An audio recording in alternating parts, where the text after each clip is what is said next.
देख सकते हो किस तरीके से इस वीडियो में बात हो रही है। कांग्रेस पार्टी के बाहर अगर कोई अध्यक्ष बनता है तो क्या उस तरीके से वो निर्णय या डिसीजन ले सकता है या नहीं ले सकता है, इस बारे में ये डिबेट है। पहले पूरा वीडियो देखते हैं, वीडियो के बाद करते हैं इस टॉपिक पर बात। मैं मिलता हूँ वीडियो के लास्ट में, प्लीज चैनल को सब्सक्राइब करेगा। इस प्रकार का अपमान लगातार जो मनमोहन सिंह जी के संग करते रहे राहुल गांधी जी, कैबिनेट नोट फाड़ के फेंकते रहे, क्या उसी प्रकार से जब नया आने वाला रिमोट कंट्रोल से प्रेसिडेंट है, क्या उसका भी इस प्रकार अपमान करेगी कांग्रेस? रहेगा। इनके बीच में मैं नहीं बोल रहा क्योंकि दिखाना चाहता हूं फर्क क्या है। जब आपके पास तथ्य होते हैं, देखिए फिर वो हम सबको पता है, लेकिन कोई पार्टी में उस बात को कहना नहीं चाहता। क्या आपको लगता है गुलाम नबी आजाद बार बार लगातार कांग्रेस को मजबूत करने की बात कर रहे थे? क्या कांग्रेस में कुछ लोग हैं जो कांग्रेस को मजबूत नहीं होना देना चाहते? मैं गुलाम नबी आजाद जी के बारे में आज शायद पहली बार एक वक्तव्य दूंगी और आपके चैनल पर दूंगी। गुलाम नबी आजाद जी को कांग्रेस छोड़ने का पूरा अधिकार था। वो एक स्वतंत्र नागरिक हैं, किसी भी पार्टी में जा सकते हैं, कोई भी पार्टी बना सकते हैं जी। लेकिन जितनी ओछापन, जितना छोटा मन और जितनी क्षुद्रता उन्होंने दिखाई है, मुझे दुख है कि कभी वो हमारे बड़े नेता होते थे। ये मैं रिकॉर्ड पर कह रही हूँ। गुलाम नबी आजाद, एक मिनट मुझे बात बोलने दीजिए। वो 8 साल की बात कर रहे थे। गुलाम नबी जी की 8 साल की एक स्पीच दिखाइएगा जिन्होंने उसमें मोदी सरकार को घेरा हो। वो राहुल गांधी जी के इनविजिबल होने की बात करते हैं। इन्होंने लाल कृष्ण आडवाणी जी का जिक्र किया, गड़बड़ कर दिया। लाल कृष्ण आडवाणी जी को तो 75 साल की उम्र में मेंटल कोमा में घोषित करके मार्गदर्शक मंडल मुरली मनोहर जोशी, यशवंत सिन्हा, अरुण शौरी जी के साथ डाल दिया गया था। उनके के पैरों के तले से उनकी धोती खींच ली थी। क्या बात कर रहे हैं आप मुझे बताएंगे कि आप लोगों ने अपने लोगों के साथ क्या किया? जाकर पूछिए जरा गडकरी जी से। ऑफ द आडवाणी जी जब मार्गदर्शन मंडल में गए तो वो 88 प्लस। चलिए अब मैं बोल के मुताबिक तो आपको लगता है कि अगर कोई व्यक्ति, और ये मैं नहीं कह रही हूं, ये मुरली मनोहर जोशी ने ऑन रिकॉर्ड कहा है, अगर 75 साल आपकी आयु हो गई है तो मोदी जी आपको मेंटल कोमा में डाल देंगे। गौरव, अरे कौन भौंक रहा है ये बदतमीज? जी गौरव जी, देन मैं उसके बाद मैं अपने एक्सपर्ट्स के पास आ रहा हूं और ऑडियंस के पास भी आ रहा हूं। जी गौरव जी, कांग्रेस पार्टी के हेडक्वार्टर में धोतियों का बाजार लगता है, ये पता चल रहा है। लेकिन मैंने कहा था ना, प्रमाण दे के दिखाऊंगा। ये क्या है? नरेंद्र मोदी जी पैर छू के आशीर्वाद मांगते हैं, जो हमारी संस्कृति है। पैरों के तले से जमीन खींच लेते हैं, अब मार्गदर्शक मंडल में डाल देते हैं। उनको भी 1 मिनट मिल जाए अपनी बात को रखने। बिल्कुल ओके, देखिए पूरे देश का सबसे बड़ा झूठा कौन? प्रमाण दे के बात करनी चाहिए। राहुल गांधी, ये सर्वोच्च न्यायालय का ऑर्डर है। इसमें राफेल पे झूठ बोला और उसके बाद कान पकड़ के सॉरी बोली। आई एम वेरी सॉरी, मैं 51 साल का तो हूं पर गलती कर देता हूं, माफी मांगी। ये प्रमाण है, इस पे क्या बोलेंगी? जब जब आती है नरेंद्र मोदी जी की आंधी, उड़ जाता है राहुल गांधी। और नींद किसकी उड़ी है मैं बताता हूं आपको। राहुल गांधी किसी मंच पे जाता है, जब वो बताता है ना कि दूध मीटर में लोगे, जी। तो नींद उड़ जाती है कांग्रेसियों की। सारे नेता कहते हैं भैया राहुल गांधी को ना भेजो, 4 दिन सो नहीं पाएंगे। मैथुर साहब, आपका पॉइंट क्या है और सवाल क्या है? धन्यवाद अमीश भाई। मैं सुप्रिया जी से पूछना चाहता हूं, अभी मेरी बहन ने ना नैतिकता की बात की, संस्कार की बात की, संविधान की बात की, और उस पर भाटिया साहब ने बोला भी था कि जिस प्रकार का अपमान आपके चुने हुए राष्ट्रीय अध्यक्ष सीताराम केसरी जी का हुआ कांग्रेस कार्यालय में, जिस प्रकार से आपके प्रधानमंत्री जो कांग्रेस पार्टी के समर्थन से बने थे प्रधानमंत्री नरसिंहा राव जी, उनकी अंत्येष्टि पे हुआ, और जिस प्रकार का अपमान लगातार जो मनमोहन सिंह जी के संग करते रहे राहुल गांधी जी, कैबिनेट नोट फाड़ के फेंकते रहे, क्या उसी प्रकार से जब नया आने वाला रिमोट कंट्रोल से प्रेसिडेंट है, क्या उसका भी इस प्रकार अपमान करेगी कांग्रेस? अभी मजा आएगा ना भिड़ो। मेरा सिर्फ ये कहना है कि मेरे और इसमें ये अंतर है कि मैं आपके साथ तू तड़ाक पे नहीं उतरूंगी। मैंने सीखा है, और मैं पारिवारिक रूप से इनको भी जानती हूं, उन्होंने भी अच्छा सीखा था, संगत खराब हो गई बाद में।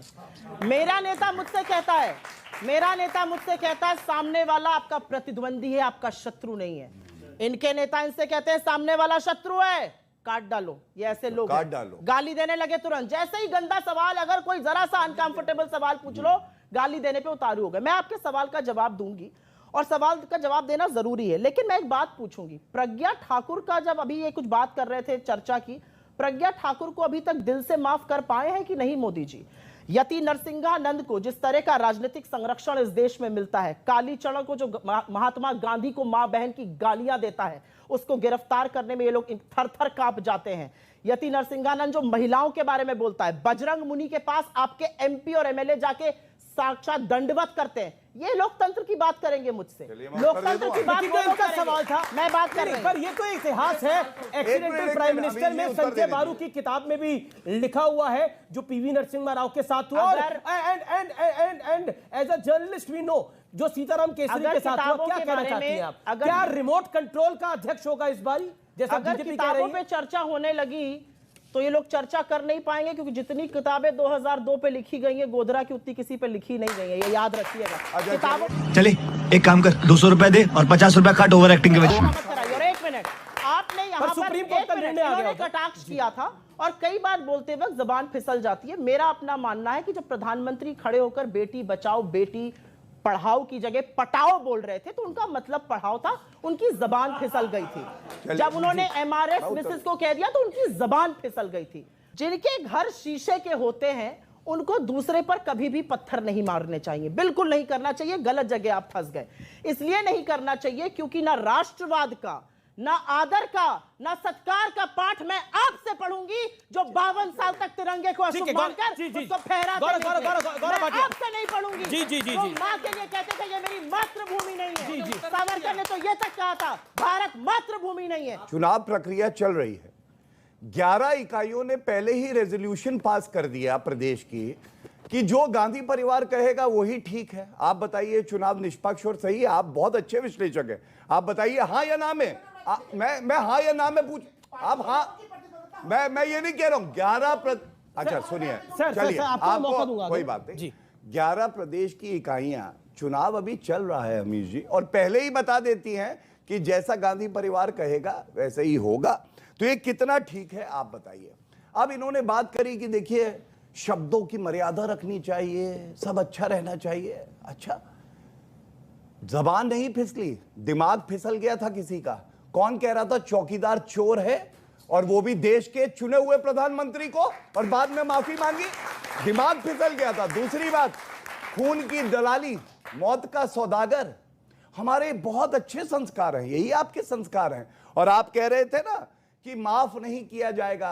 अरे अशोक गहलोत ये वो हैं, हमारी बहन के साथ दुराचार होता है अमीश जी, मुख्यमंत्री कहता है ये छोटा रेप है, ये छोटा रेप है।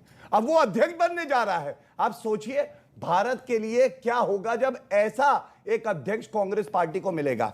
और तीसरी बात, क्योंकि इन्होंने व्यक्तिगत टिप्पणी करी और मैं उसका उत्तर। दोस्तों अभी आपको देखने को मिलेगा कि गौरव भाटिया मैडम को एकदम स्वेज रिप्लाई देते हैं, तो आप लोग डिबेट में वीडियो में बात हो रही थी कांग्रेस पार्टी के बारे में। Congress party obviously, Congress party आपको पता है कि स्टार्टिंग में जो कांग्रेस थी वो क्या थी, उसके बाद कांग्रेस पार्टी के लीडर बनते हैं कौन?